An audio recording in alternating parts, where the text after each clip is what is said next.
puntata del Sir Pod, il podcast della Pallacanestro Nuoro. La voce della Pallacanestro Nuoro, la voce della Pallacanestro Nuoro è fatta di persone e questa è la terza puntata, l'ospite è Marco Bassanello. Ciao Marco, benvenuto. Ciao a tutti, Sergi. Allora, dunque, abbiamo deciso di cercare di portare avanti questa specie di schema, no? Siamo partiti con Giuseppe, che chiaramente è il fondatore, quindi prima puntata, poi abbiamo proseguito con Branciforte e adesso partiamo con te. E l'obiettivo è quello di alternare un po' le vecchie glorie, diciamo, e un po' il presente, anche i giocatori che al momento insomma sono in forza nella pallacanestro Nuoro. Tu quindi, Marco, come ti sei avvicinato a questo mondo della pallacanestro? Allora, io mi sono avvicinato tardi rispetto agli altri perché purtroppo ho iniziato già a 13 anni, quindi ho saltato tutto il mini basket. Tra l'altro non ero neanche alla pallacanestro Nuoro. No, questo non lo sapevo. Sì, allora, puntata cancellata. Ma io non sapevo neanche ci fosse, io ero un credo sfegatissimo, con gli occhiali giocavo e ho iniziato ai Salesiani con la Fortitudo di Carosi. Tra l'altro lì erano tutti del 95, un anno in più di me, quindi ero ancora più appena arrivato, ci ho messo molto a prendere il proprio, ritmo. sì, a ricevere anche un passaggio, giustamente perché non avevo visto. E quindi abbiamo iniziato già con il pallone grande, perché quando finisce il mini basket e passi giovanile, diciamo, era under 14 e inizi già con pallone grande, regole da grandi, e quindi tutto il mini basket purtroppo mi è mancato, perché poi quando cresci ti accorgi che Ti rendi conto che magari sei. sì, ci sono quelle fasi sensibili che poi non tornano più, e quindi ci ho messo un bel po' a ingranare. Poi la verità, già giochicchiavo, nel senso che capivo bene o male cosa serviva, quindi se dovevo difendevo. Insomma, lì inizi un pochettino a capire le cose. In realtà siamo durati 1 anno e mezzo, perché poi la società si è sciolta e quindi io, per continuare a giocare, sono venuto alla Pallacanestro Nuoro, questa grande famiglia, dove ho trovato poi i miei amici, quelli che sono tuttora i miei amici, la mia famiglia. E mi sono trovato subito benissimo, insomma abbiamo fatto anni di giovanili molto molto belle, abbiamo avuto praticamente per tutti gli anni delle giovanili Salvatore Pinna, che saluto perché è stato alla fine il nostro mentore, e ci ha accompagnato fino alla prima squadra. Poi in prima squadra ho trovato Giuseppe, ho cambiato ogni anno in prima squadra allenatore, anche quello mi è servito tanto. E ovviamente a Nuoro succede che quando fai 19 anni, purtroppo 9 su 10 andando via per l'università sei costretto un po' a interrompere. La maggior parte purtroppo molla, perché comunque finisci in città grandi, cambia tutto, no? Io sono finito a Bologna e anche io ho smesso per 2 anni, perché comunque fai fatica. Certo. Organizzarti, vai a vivere da solo, casini, distanze, perché una cosa è avere la palestra praticamente sotto casa, un conto è i mezzi, perché poi lì non è che vai con la macchina, è tutto un casino. E quindi per 2 anni ho smesso, e sono stati probabilmente i 2 anni più brutti non so se è per questo, il trauma. però sì, il trauma. Quando ho ripreso a giocare lì, ho trovato una squadra amatoriale, che poi Bologna, cioè anche le squadre amatoriali comunque sono squadre competitive. sì, magari c'è gente che non ha molta voglia di correre più, erano tutti neanche troppo grandi, dai 28 ai 32, magari non avevano più troppa voglia di correre, però comunque lo vedevi tecnicamente e anche fisicamente, cioè giocavo con un 2 di 2 metri e passa, cioè ci sono fisici che qua dici non li vedo. come è possibile, e lì è quasi normale, no? Certo. E quindi lì mi sono trovato benissimo, mi venivano a prendere, mi riportavano, ero il più piccolo, quindi un po' la mascotte, sì, però era una figata, e ho ripreso finalmente a giocare. E tra l'altro lì ho imparato tanto. Quando sono tornato qui ero un giocatore diverso, trasformato, non so se per la testa o non lo so, però ho cambiato anche proprio modo di giocare, e alla fine mi è servito. Alla fine ti serve tutto, dipende come assolutamente, tutta l'esperienza, ma in particolare anche solo uscire fuori comunque ti cambia. Uscire fuori è fondamentale, lo consiglio a tutti. Infatti abbiamo giocatori già quest'anno che purtroppo siamo consapevoli che l'anno prossimo non ci saranno più, e già è un problema anche perché comunque dalle giovanili ti esce sempre 1/2 giocatori che arrivano in prima squadra, se in più è molto bravo non rimane neanche, perché spesso viene preso a Sassari, o c'è chi prova a fare l'esperienza fuori, quindi alla fine è un problema, perché ti ritrovi bene o male a dover ricostruire ogni anno, e quindi però cosa fai? Cioè, il consiglio è sempre quello di andare fuori a fare l'esperienza. Poi il mio sogno è sempre stato quello di tornare a Nuoro, fino al primo anno a Bologna, dove mi sono trovato benissimo, però comunque è sempre stato il mio sogno tornare a Nuoro, una speranza perché ovviamente è legata anche a fidanzate, cose, lavoro, però l'obiettivo era quello, ci sono riuscito, infatti sono felicissimo, e ho trovato comunque la famiglia che avevo lasciato, sì, cambiano un po' di persone, di cose, però alla fine Ti abbiamo accolto di nuovo a braccia aperte, no? sì. Quindi sei tornato, in che anno sei tornato? Allora, sono tornato in realtà un anno durante l'università più o meno, perché era il periodo che dovevo finire la tesi, in più fare il tirocinio, ho studiato scienze motorie, quindi ne ho approfittato per tornare, infatti non mi è sembrato vero, avevo tipo un tirocinio di 6 mesi, quindi ho chiesto alla Pallacanestro 1 se si potessero convenzionare con l'Università di Bologna, ne ho approfittato e sono tornato qua. Quindi quell'anno lì sono tornato a giocare e mi spostavo a Bologna più che altro per le sessioni d'esame, quindi gennaio-febbraio, però bene o male ho fatto tutto l'anno. Dopodiché sono ripartito per la magistrale e c'è stato il Covid alla fine, e poi sono tornato direttamente. Quindi hai iniziato, diciamo, a allenare per Pallacanestro Nuoro in quella fase lì, insomma, dopo il tirocinio. Sì, esatto, il tirocinio in realtà quello era il secondo, perché il primo l'ho fatto a Bologna, alla Ponte Vecchio, che è una società storica molto molto buona, molto strutturata, soprattutto a livello giovanile. Loro puntano sul giovanile, ma hanno veramente istruttori bravissimi e giocatori che sono arrivato, ho detto, c'erano bambini di 12 anni, Fortissimo. 11 anni fortissimi, che infatti l'anno dopo, tra l'altro, perché poi sono rimasto un pochettino in contatto, ho controllato, e sono andati un paio alla Fortitudo Bologna, un paio alla Virtus, perché poi ovviamente lì poi Tornando al società- discorso Si chiamano Sì. tutte così. le società con un po' più di soldi, che però magari il settore giovanile non ce l'hanno così tanto strutturato. Infatti la Ponte Vecchio, per dire, alle squadre pari età di Virtus e Fortitudo le batteva molto bene, Fugge quindi dal bacino però d'utenza poi per- quando arrivano in mini basket, quando arrivano in giovanile, i più bravi ovviamente Vanno vanno lì, lì. Sì, è il bacino, cioè, sì. Funziona un po' così, ma succede anche qua con la Dinamo, dove ad esempio c'è il Basket 90 che primeggia in questi anni a livello di settore giovanile di mini basket, però poi Vengono crescendo inglobati. spesso prende la Dinamo, chi per loro insomma È chiaro, sì, la dinamica è è quella. normale, Sì, però sì, sì, ti accorgi che a livello giovanile si imparano veramente tante cose che poi ad alti livelli vengono un pochettino messe da parte, quindi È mi bene sono che te trovato le porti benissimo lì. dietro. Poi sono tornato qui a lavorare, ho trovato insomma Giuseppe, altri allenatori molto bravi, e quindi ho continuato, e quando sono tornato post anche magistrale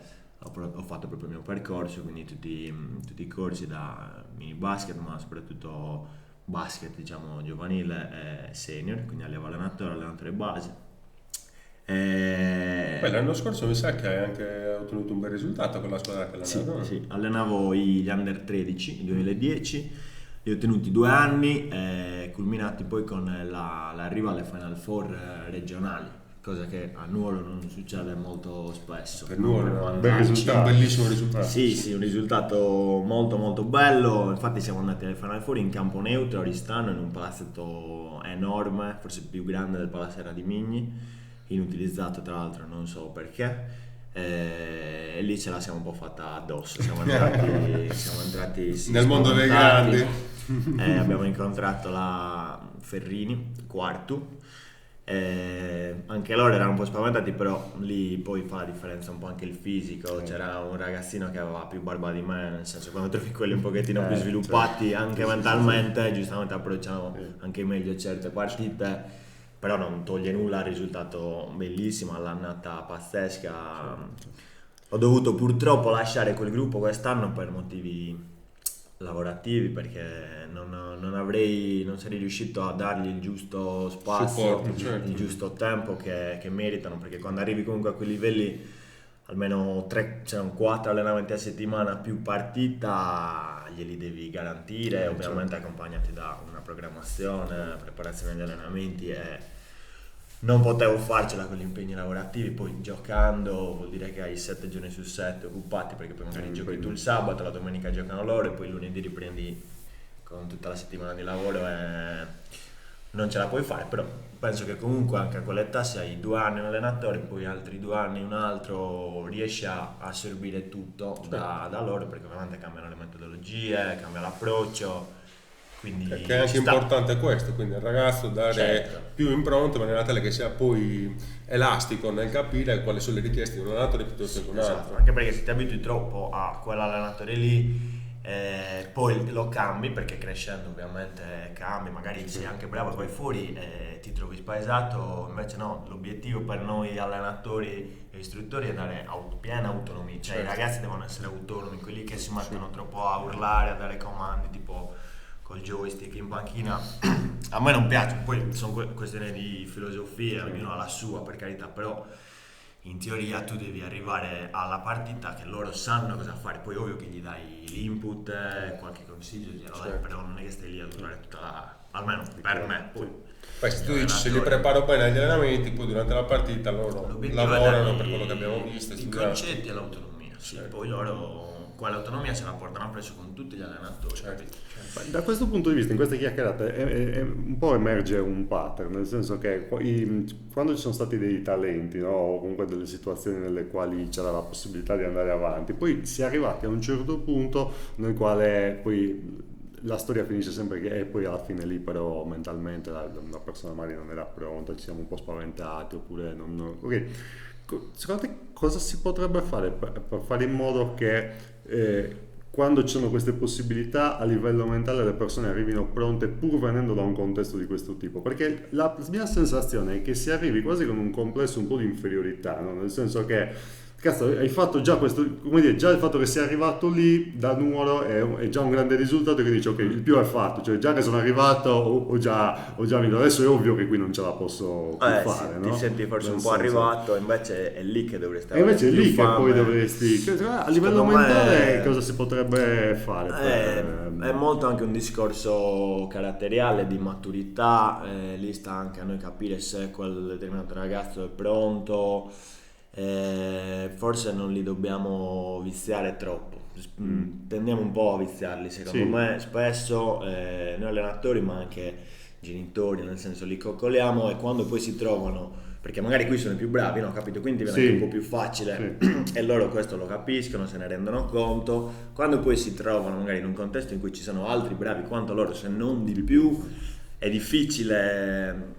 Cioè non è per tutti, dipende quanta fame hai, quanta voglia hai, perché poi anche se sai che tornando torni ad essere quello forte e coccolato, allora è anche più facile abbandonare. È successo a qualcuno dei nostri, no?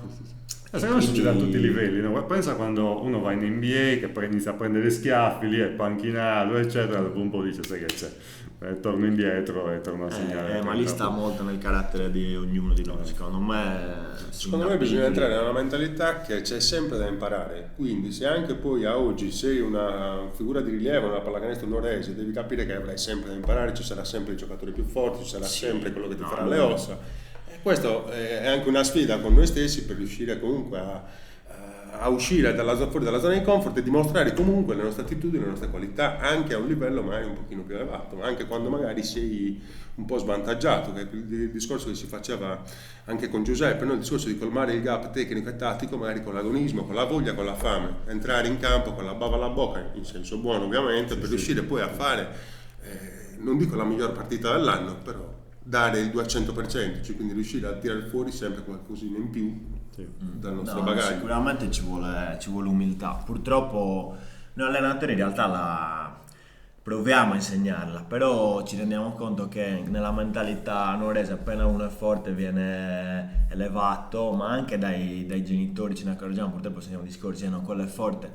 Cosa vuol dire forte? Cioè nel senso ora è in giovanile, che poi è un mondo a parte perché dipende anche dallo sviluppo mentale e fisico, Certo, dalla maturità, certo, nel senso certo. poi quando arrivi tra i grandi, che bene o male tutti sono cresciuti, allora lì si vede se uno viene definito forte già a 12 anni, 13 anni, 14 anni, 15 anni e cresce così, poi arriva con i grandi e si rende conto che è difficile, forse gli conviene dire vabbè, mollo, rimango quello forte in giovanile, purtroppo quanti ce ne sono? Quello in giovanile era fortissimo, sì ok, però magari era già più sviluppato, invece dobbiamo insegnargli a essere umili, ma non solo ai ragazzi, che ovviamente Anche alle famiglie. alle famiglie, perché non puoi pompare tuo figlio a 13 anni perché ora è forte a cioè comunque è sempre un concetto relativo, quindi l'umiltà deve essere alla base Sì, di tutto. lavorare a testa bassa. Non è facile perché è una questione anche molto culturale, appunto. Sì. Però questo è verissimo, perché anche noi, diciamo, la nostra è nata, quando è stata inserita nella prima squadra, io personalmente ho avuto un sacco di difficoltà solamente nel capire come dovevo stare in campo rispetto alla giovanile e comunque anche accettare il fatto di non vedere quasi un pallone, no? Perché comunque all'inizio funzionare così è stato un po'... ti lascia perplesso, che dici com'è possibile, lì gioco 50 palloni su 50, qua 0 su 50, quindi però là la fame ci aiuta a inserirci in quel gruppo piano piano, guadagnare pian piano 30 secondi di gioco, un minuto, 2 minuti e Cioè, così poi si cresce, si capisce. serve la fame ma soprattutto la passione, Certo. perché è quella che ti porta avanti, l'arrivare magari con, non da solo, perché spesso succede che ne esce un ragazzino bravo da quell'annata lì, arriva in prima squadra e comunque bene o male non ha i compagni con cui ha trascorso tutte le giovanili. Ad esempio io del 96 sono stato fortunato da quel punto di vista perché siamo arrivati in prima squadra in 7. A 16 anni ci siamo trovati 5 di noi 7 titolari in Serie D, cioè è una cosa che non è mai successa, è difficilissima, rarissima, e quello ti aiuta perché comunque hai la tua famiglia che ti ha accompagnato fin da piccolo. Però ripeto, è una questione di umiltà, di passione, di carattere, di tante cose. Poi c'è da dire che la competizione, ad esempio sono stato a Bologna, lì fai 20 km e trovi un'altra squadra forte che magari ti dà una bella cadda e la cresta la abbassi. Qua giochi sempre con quelli, se sei bravo ti accorgi che sei più bravo, la cresta la tieni sempre alta finché non arrivi poi in prima squadra. Quindi c'è anche un mix di tutte queste Certo, cose. di fattori, assolutamente. Però è interessante secondo me ragionare su come nel sistema poi cercare di trasmettere dei messaggi che poi è chiaro che attecchiranno magari solo su alcune figure, però intanto già mixare per esempio il concetto dell'umiltà con l'ambizione, no? È molto complesso perché alcune persone sono umili di natura ma proprio questa umiltà ti porta a non essere ambiziosi, no? Quindi mixare questi due elementi non è semplice. Senti, invece a livello personale voi come vi siete conosciuti? Perché giocavate nella stessa... Sì, lui è arrivato come under in prima squadra, forse avevi 15 anni. Sì, 14, 15 quando anni. sono arrivato in prima squadra c'era Sergio che era uno dei... Questa cosa mi fa sentire ancora più vecchio perché noi abbiamo 10 anni di differenza. Sergio era uno dei senatori, dei più forti di quella squadra e quindi ci hanno accolto loro. Quell'anno c'era Giuseppe, allenatore in prima squadra. Tra l'altro ci siamo anche divertiti, no? Comunque Sì, abbiamo sempre avuto un bel gruppo. C'è sempre stato un bel gruppo, anche lì dipende anche un po' da come ti accolgono anche un po' i senatori, no? Quindi bisogna sempre trovare la misura giusta, nel senso includerli, però anche gli devi insegnare, cioè, è un ruolo farli importante. crescere, certo. Noi ora che siamo passati dall'altra parte, quando arrivano i giovani, insomma, ci accorgiamo Dello anche- sforzo che abbiamo fatto noi Sì. quando vi abbiamo accolto. Esatto, anche perché poi ci vuole tanta pazienza perché ovviamente loro appunto arrivano da altri contesti e poi dipende anche dal livello un pochettino, però ci vuole pazienza perché in effetti se mi ricordo io com'ero il primo anno, cioè dico ne avranno avuto pazienza, poi c'è chi continua, c'è chi migliora, però allo stesso tempo quando c'è da cazziare un pochettino bisogna cazziare, quello che un po'... Per far capire un po' le dinamiche, da giovanile a prima Certo. squadra ci sono dei meccanismi che bisogna capire. senza sfociare in No. neonismo, così. Certo, Nel senso, in assolutamente. alcune cose ci sta far capire al ragazzo che io sono più grande, ma proprio per una questione di educazione, Certo, che sì, poi sì, ti sì. porti dietro dappertutto, no? Nella vita. Ora succede che molti, cioè, non voglio fare i discorsi del vecchio alle generazioni di No, ora. sei troppo giovane per fare, adesso li facciamo noi. Però mi ricordo quando sono arrivato in prima squadra, ci arrivava un grande, tieni il pallone, per dire che non sono cose poi giusto o sbagliato, però è una questione di rispetto, Sì, sì. anche verso chi magari poi tra l'altro lavora, si fa il mazzo tutto il giorno e viene comunque in palestra anche a insegnare a te, a darti l'esempio, a tirare avanti la squadra, perché comunque ti accorgi di quando uno è più forte. E adesso magari col fatto che sono un pochettino molti, non tutti per carità, viziatelli, arrivano, insomma il pallone anzi un altro po' te lo rubano, nel senso che ci sta, Sì, finché sì, c'è sì. un po' devi capire anche il carattere, sembra Certo. anche una questione Sì, di sì, carattere, però alcune cose un po' forse si stanno perdendo. Chiaro. Qual è il giocatore più forte col quale hai giocato? Sentire aver giocato. Dopo In squadra- Sergio. Esatto. Vabbè, Sergio è stato tra i migliori, forse Claudio, Talento assoluto. forse Claudio Moledda faceva alcune cose che io dicevo boh. Avete giocato insieme voi? Sì. Io ho perso poi un po' di vista Poi vabbè, l'epoca dell'evoluzione. quando sono arrivato io c'era Lucas Pereira, che era talento anche fisico ma carismatico, Sì. cioè, Giocatore completo, con una un cuore macchina. enorme. Sì, magari sicuramente non aveva la tecnica di Claudio, poi ripeto, non avevo la visione che ho adesso, nel senso quando arrivi quindicenne Sì.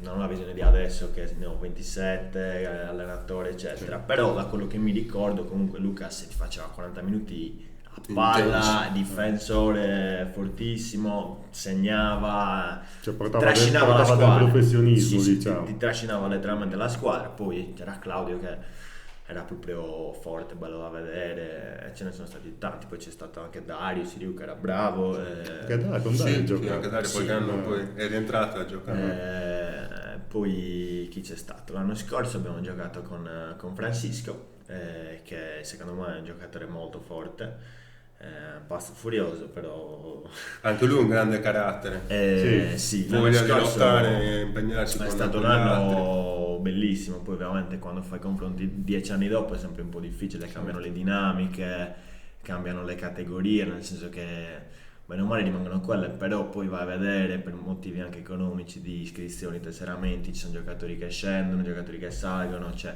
la promozione di adesso, per dire, quest'anno ogni squadra ha Un livello almeno alto. 2 o 3 stranieri, cioè promozione di prima era un altro mondo, per dire, Sì, capito? sì. Quindi il livello si è per forza di cose sollevato.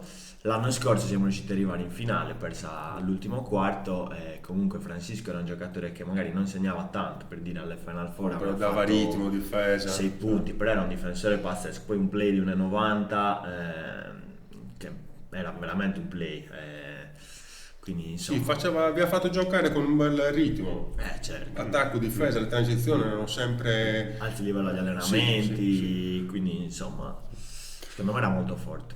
Per quanto riguarda invece la fisicità del gioco, tu hai notato dei cambiamenti rispetto a prima? Perché chiaramente parlando con le persone più grandi ti dicono adesso si accarezzano, no? Cioè, invece prima c'era il gioco duro, no? Un po' come nell'NBA, prima c'erano i Detroit Pistons che ti massacrano gangster, cazzo, gli mancava le pistole in campo, e adesso chiaramente invece ci sono le persone che fanno 70 punti perché la difesa insomma Molto più blanda. è più blanda. Questa roba qua secondo te è riscontrabile anche in questi livelli qui, cioè in un campionato di promozioni, questo tipo qua, cioè è calata la fisicità o comunque ancora ci si mette? Ma in realtà rispetto a 10 anni fa non mi sembra cambiato più di troppo. Poi vabbè, la verità è che io prima penetravo e basta, ora non entro più in aria. Ho visto un paio di partite che tiro e tiri. basta, quindi non lo so.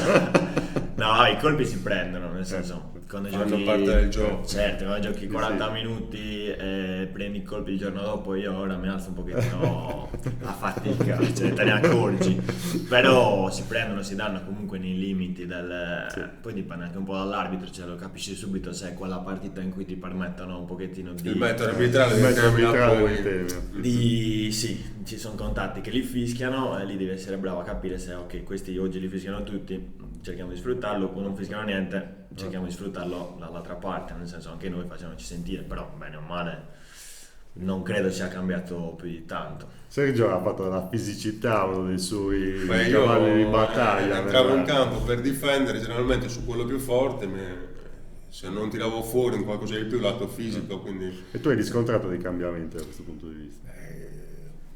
io non lo so, penso che dipenda molto dalla persona, quindi è un discorso estremamente soggettivo, Ah. però se dovessi pensare a me a 22-24 anni, io ne vedo pochi, cioè i dirigenti mi dicevano quando entri in campo hai gli occhi girati, e veramente cioè, anche chi mi attaccava guardandomi negli occhi aveva, non dico paura, però sapeva cosa andava incontro in sostanza. Non dico paura, ma... No, era un gioco, è un gioco molto fisico, Sì, ricco sì. di contatti, Sì, sì, è come prendi un colpo lo devi restituire, in sostanza, Certo. sempre comunque in maniera lecita e senza far nulla di volontario, però è un gioco fisico. È un gioco di contatto. È un gioco di definito contatto. così. E deve rimanerlo. Ecco. Sì, ma io tuttora gioco così. Sì, sì. Ci No, lo provo. so, guarda, per di te lo Però- so, assolutamente. E c'è qualche partita che ti ricordi in particolare, qualche partita che ti è rimasta impressa nella carriera che dici che è stata la partita? Beh, la semifinale dell'anno scorso hai fatto un partitone. Ne hai fatto Sì. 30, 37. 34. 34. Ah, No, vabbè, l'anno scorso è stato molto molto bello, ripeto. Il Final Four comunque è una formula che secondo me è una figata. Poi vai a giocare 2 giorni consecutivi, tra l'altro siamo finiti in un campo in cemento a Ozzeri perché giustamente loro sono arrivati primi e quindi avevano il fattore campo.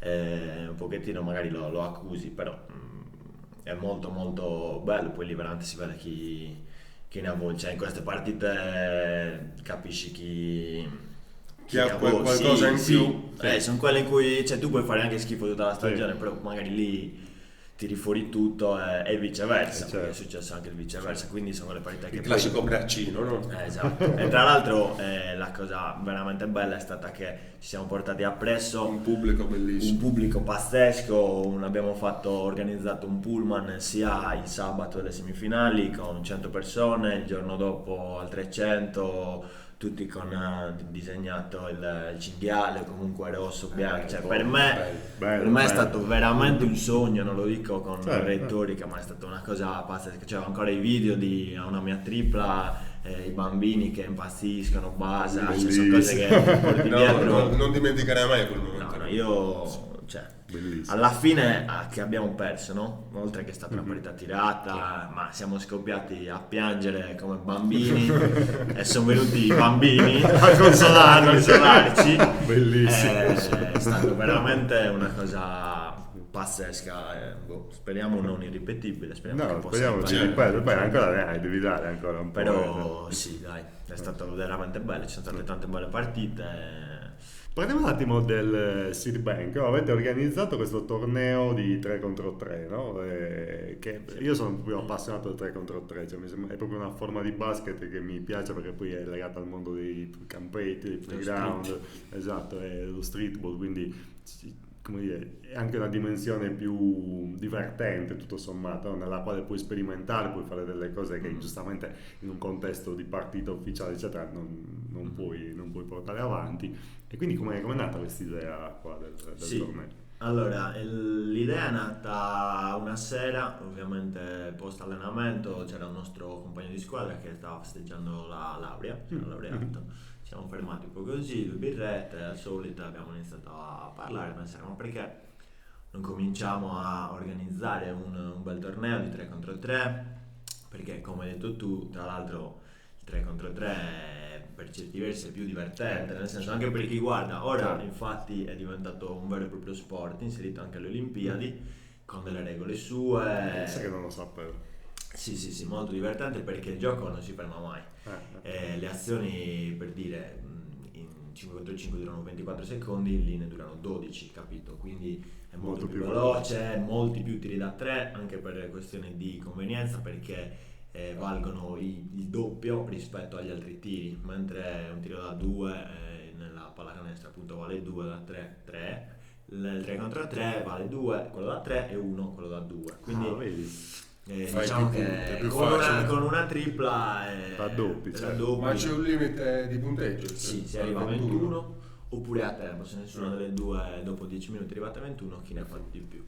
eventuali supplementari si arriva al 2, quindi anche lì prendi il palo, una bomba, hai vinto, no, è una figata, da vedere è una figata, e va molto, soprattutto d'estate ovviamente appunto all'aperto i campetti, e quindi sentivamo l'esigenza di portare a Nuoro un torneo e avevamo la voglia di portare anche del livello. Quindi per differenziarci da tutti gli altri tornei abbiamo detto come facciamo per qualcosa di diverso, mettiamo 1.000 euro di montepremi, ok? E ha funzionato abbastanza, nel senso che sono arrivati giocatori comunque della Serie C, tra i migliori giocatori della Sardegna. Poi c'è molto da fare, comunque è un periodo in cui intanto non volevamo sovrapporci al Nepo, che è l'altro torneo 3 contro 3 organizzato in estate dai ragazzi di Adesso Basta, quindi facendolo un po' più tardi comunque ti andiamo a sovrapporre con le preparazioni pre-campionato, no? E quindi molti che abbiamo anche cercato non vieni, mi piacerebbe, però quindi già l'anno prossimo pensiamo un pochettino di anticiparlo. Ma non fate solamente una Formula 3 contro 3, perché l'anno scorso abbiamo fatto il torneo suddiviso per anni, per annate, no? Perché quello estivo è diciamo quello ufficiale, il 3 contro 3 a soldi. Poi siccome c'è stato un bellissimo riscontro anche di persone che sono venute, ci hanno fatto i complimenti, insomma, e abbiamo capito che anche a Nuoro c'è tanta voglia di giocare, oltre che il campionato, organizzare un torneo così, cioè avevamo bambini, per dire, abbiamo organizzato il torneo mini e il torneo under, quindi sarebbe giovanili mini basket, e vedevi cose pazzesche, partite bellissime, e canestri allo scadere di bambini che poi gli avversari che perdono scoppiano a piangere, cose, cioè per loro ovviamente quella è l'NBA, quindi un risultato bellissimo. Allora l'abbiamo fatto anche a Natale, diciamo a dicembre, la versione invernale, senza 1.000 euro in palio ovviamente per i bambini e per i ragazzi, perché era soprattutto per loro. Abbiamo tenuto la Formula 3 contro 3, poi abbiamo deciso di organizzare un triangolare per i grandi l'anno scorso con la formula generazionale, diciamo, quindi anni 80 contro anni 90 contro anni 2000. Ovviamente abbiamo vinto noi dei 90, mentre l'ultimo anno abbiamo scelto di fare 3 capitani perché gli 80 ormai ci stanno abbandonando. No, diciamo che è più difficile continuare a reperire un roster, trovare poi 10-12 giocatori negli anni 80 quindi abbiamo pensato con 3 capitani tipo draft NBA, sempre per avvicinarci, come hai detto tu, a quel mondo lì, 3 capitani che scelgono il proprio roster, e poi così ogni anno un pochettino ci cambia, però bene o male ha funzionato, insomma probabilmente andrà avanti così, no? Siamo molto molto contenti. Tra l'altro ad estate sono venuti anche dei ragazzi di Basketland che hanno fatto la telecronaca proprio alle Final Four l'anno scorso ad Uzzini. Sono venuti a fare la telecronaca, il video, le interviste al Sirbank, insomma c'è stato un riscontro a livello anche regionale, quindi per essere un progetto comunque abbastanza recente sta avendo un bel successo. Sì, dai, siamo contenti. È la prova che insomma quando ti impegni un pochettino a fare qualcosa poi i risultati vengono fuori, insomma, sì. Certo. Assolutamente. Prima di chiudere, c'è qualcosa che volevi dire in particolare, qualcosa che ci siamo dimenticati, qualche punto che volevi toccare che non abbiamo sviscerato ancora? No, insomma abbiamo detto un po' tutto. Volevo confermare il fatto che la Pallacanestro Nuoro, insomma, come ha accolto me, accoglie veramente tutti, insomma un invito veramente a tutti a provare a entrare a farne parte, perché ovviamente conoscere questo bel mondo, esatto, conoscerlo, perché poi ti rimane dentro, vedi anche le persone come te, insomma, che poi vanno fuori per 1000 motivi lavorativi o no, comunque rimangono affezionate. L'obiettivo è quello, sempre più in grande, di riuscire a allargare la famiglia, diciamo, e far capire a tutti quanto sia speciale. Assolutamente. Allora, a questo proposito, prima di chiudere ti faccio una domanda che è una delle mie ricorrenti, perché pongo a tutti, che secondo me è importante. Un genitore che è indeciso, per esempio, tra mandare il figlio a pallacanestro o a calcio, no? Perché ci sono i fan delle due fazioni, che su quello è giusto così, però poi ci sono gli indecisi, no? E quindi secondo te cosa può dare, che differenza c'è, no? Tra i due approcci allo sport per un bambino in particolare? Quindi il genitore dice: guarda, ti conviene mandarlo qua piuttosto che là, in base Certo, beh, allora intanto io insegno anche a scuola, alle elementari, e è una cosa tangibile, sì, sicuramente io sono di parte, però cioè, tutti il noi, giorno che facciamo pallacanestro, insomma, molti bambini sono contenti e spesso quando dicono oggi calcio, oggi dicono no, perché non giochiamo pallacanestro, cioè, mentre io pensavo fosse un po' il contrario, esatto, no? Soprattutto nei paesi, invece è la prova che vengono tutti magari da un mondo più calciofilo per i genitori, che soprattutto nei paesi c'è sempre stato solo il calcio, no? E invece facendoglielo provare, sperimentare, ovviamente con il giusto modo, loro si appassionano subito, perché comunque rispetto anche al calcio, che a me personalmente piace tanto, certo, però è bellissimo. se tu devi vedere una partita di calcio, una partita di basket, ormai cioè, penso che chiunque si accorge che come spettacolo è maggiore nel basket. Poi anche gli altri sport sono tutti bellissimi, gli sport, è giusto che ognuno segua la propria Noi strada, dobbiamo però portare fieno in calcio certo, ma acqua al nostro mulino, quindi ci sono tanti genitori, ad esempio quando parliamo in palestra con i genitori, che magari sono ex calciatori, dicono io ci ho provato a portare mio figlio a calcio, però poi siamo venuti qui e niente, mio figlio giocherà a pallacanestro, ma sono contentissimi perché anche loro poi si trovano, poi sono in palestra, nel senso ci sono anche tante comodità e soprattutto si vede quanto ai bambini piaccia questo sport e questo per Perché poi io tra l'altro lo vedo un po' uno sport più sano, nel senso sono entrambi sport belli, tutti gli sport sono belli, no? Però nel mondo calcistico è tutto troppo legato al soldo, che probabilmente in fase da bambino, adolescente, è una di quelle componenti che non dovrebbe esistere, cioè dovrebbero andare in palestra o al campo a calcio per allenarsi. Tu dici che c'è questa dimensione anche da piccolini lì? Io ho avuto un sacco di amici che a 14 anni mi dicevano no, io non torno a giocare finché non mi danno 200 euro. Io ho una mentalità che non ho mai avuto neanche a 20 anni. Soprattutto io penso che ci sia il tempo per tutto, se c'è una promessa arriverà il momento in cui ti daranno qualche soldino, ma la leva che ti porta in palestra al campo non deve essere quella economica, soprattutto non a quell'età. Sì. Quindi io lo trovo più sano da quel punto di vista. Sì, ma probabilmente anche un fatto culturale, anche riguardo ad esempio le tifoserie, io mi accorgo che quando vado a vedere una partita di calcio purtroppo la percentuale di persone che vanno lì solo per insultare l'arbitro, Un po' di coglioni. sì, ripeto, non perché gli istruttori di calcio, gli allenatori lo insegnano, sicuramente no, tutti predicano insomma il buono che c'è nello sport in generale, però ancora in Italia come culturalmente è così, e quindi mentre si viene a vedere una partita di pallacanestro è difficile che trovi quel genitore che ce la prende con l'arbitro, insomma è più ricorrente, diciamo, sicuramente nel calcio. Sicuramente vai un po' a replicare le cose che tu vedi nei massimi sistemi, no? Per cui chiaramente se nel calcio magari questo problema anche degli hooligans, delle tifoserie violente c'è sempre stato, a livello nel basket nella sua massima espressione in NBA non ha mai fatto parte, un paio di volte sono volati 2 cartoni, 2 birre e ne hanno fatto una questione di stato, tutti espulsi, quindi va bene, dai, no, ci tenevo a entrare un attimo anche in questo dettaglio. Grazie Marco, grazie mille, è stato un piacere. Noi ci vediamo alla prossima puntata del Seed Pod.